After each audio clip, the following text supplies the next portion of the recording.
Duha ka panimalay nga adunay mga establisimento sa negosyo ang nasunog sa Alabel, Sarangani. Problema sa linya sa kuryente posibleng tinubdan sa sunog. Nakaalerto si Efren Mamak. Karon lang yun. Nagkaguliyang kini mga residente diyang miulbo ang nakong sunog sa usa ka compound sa Barangay Poblasyon, Alabel, Sarangani alas 7 Domingo sa gabi.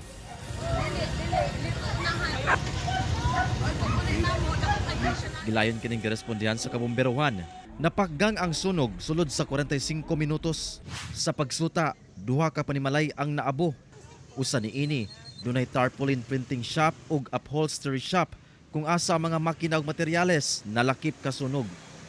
Matud sa BFP Alabel, wala inoy na angol sa itabo. Paspas sab kuno na rescue sa mga residente ang usa ka babaeng bedridden nga PWD. Gitagad na sa LGU ang duha ka magbanay nga apektado. Kapin 160,000 pesos ang inisyal nga tala sa nadanyo sa sunog. Giimbestigahan pa ang hinungdan niini. As to sa kosa ato ang kalayo sir, sunog is under investigation pa po daw. Pinaka dool na to na pinaka cause is kining electrical fire sir. Kinisab ang tambag sa BFP aron malikay sa sunog. Kay natay gisinatian na linog tapos naginung ulan-ulan ta. So umbaga dili gyapon nato i-neglect ang kining hazard nato sa fire ba no. So bantayan gyapon nato atong mga panimalay na dili nato biyaan. Kauban si Gary Balantayog, Bong Vicencio, Efren Mamak, One Mindanao.